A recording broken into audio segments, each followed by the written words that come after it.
নির্বাচনের গরম হাওয়া লেগেছে, বলবো লেগেছে, নির্বাচনের গরম হাওয়া লেগেছে।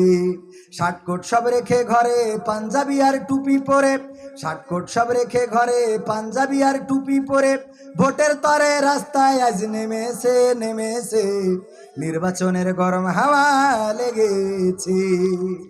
কাউকে এখন ধরবে হাতে, কাউকে ধরবে পায়, বুড়ো চাচার বলবে ডেকে তুমি আমার ভাই। ঠিক না বেঠে? কাউকে এখন ধরবে হাতে, কাউকে ধরবে পায়, বুড়ো চাচার বলবে ডেকে তুমি আমার ভাই। পকেট থেকে বের করিয়া দিবে টাকার নোট, বলবে আমি জনদরদি, দিও আমায় ভোট।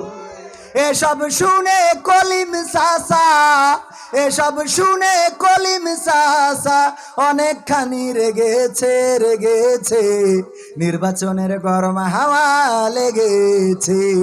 কলিম চাচা রেগেছে কেন জানেন? কথা কয় না।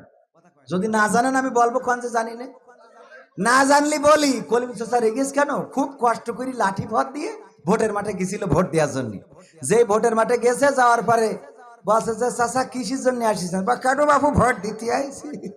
বলছে ভোট তো আপনি কষ্ট করে আসবেন, এই বয়সেই সেই কষ্ট করে আসার দরকার আছে, বাড়ি আধা কিলোমিটার দূরই, ও তো আমরা আগের থেকে দিয়ে দিছি। তা দিয়ে দিস, তো বলছে আগের থেকে সারিয়ে দিছি। তো চলি যাওয়ার সময় বলছে একটু হাতে কালি মাখাই দাও, তা না হলে বাড়ি যাইয়ে বৌমা খুবই আনছে, আমি দিতে পারিনি। তো হাতে কালি মাখাই দিয়েছে। যখন চলি যাচ্ছে বলছে চাচা শোনেন, চাষির জন্য আবার পাঠায়েন না, ওটাও কিন্তু হয়ে গেছে। তা বলছে তোমার চাষির ভোট? তা বলছে হ্যাঁ ওটাও হয়ে গেছে। তো চাষা তো মুরব্বী মানুষ, বুঝে উঠতে পারিনি। বলছে দেখো আমি কার সাথে ঘর করলাম গো, নেমো খারাপ, নেমো খারাপ, আল্লাহ জাহান্নামের আগুন জ্বালাক কবরের মধ্যে। তা ভোটে যারা ওরা বলছে কেন চাচা কি হইয়েছে কি? বলছে আর বললে না, আজ 12 বছর হইলো মরি গেছে, ও এসে ভোট দিয়ে গেছে, আমার সাথে দেখা করে যাবেন। ও এসে ভোটটা দিয়ে গেল, তা একটু দেখা করে যাওয়া উচিত ছিল না? নির্বাচনের গরম হাওয়া লেগেছে। তারপর কি করবে? একটুখানি বের করিনি, আমি বইতে খুঁজলাম, তা খুঁজে পাচ্ছি না।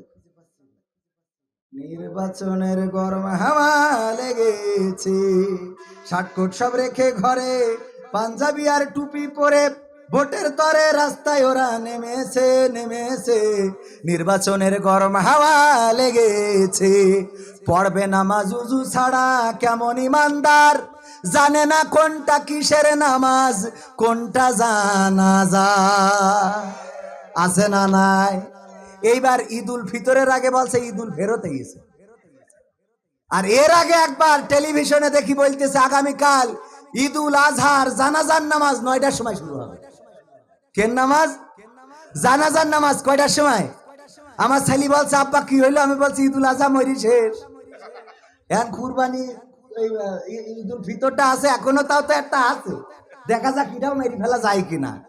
হ্যাঁ, নির্বাচনের গরম হাওয়া লেগেছে, পড়বে নামাজ উজু ছাড়া কেমন ইমানদার, জানে না কোনটা কিসের নামাজ কোনটা জানাজার, দিবে সালাম পথে ঘাটে দেখলে কোন লোক, মুসলিম কিংবা হিন্দু বৌদ্ধ খ্রিস্টান হয় হোক। বসন্তেরই কোকিল ওরা, বসন্তেরই কোকিল ওরা এমন সাজে সেজেছে সেজেছে, নির্বাচনের গরম হাওয়া লেগেছে। তারপর কি করবে? করবে নেতা জনসভা, বলবে কত কথা, পাশ করিয়া মুছে দেবে গরিব দুঃখীর ব্যথা, ভাঙা রাস্তা করে দেবে পিচেরও ঢালাই, ঘরে ঘরে বিদ্যুৎ দেবে, লোডশেডিং ও নাই। বলে না বলে না? সব করে দিবে,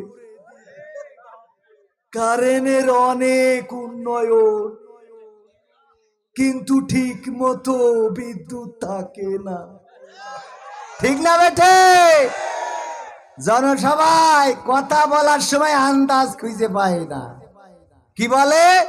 খেলা হবে, হবে না? খেলা হবে ইনশাআল্লাহ।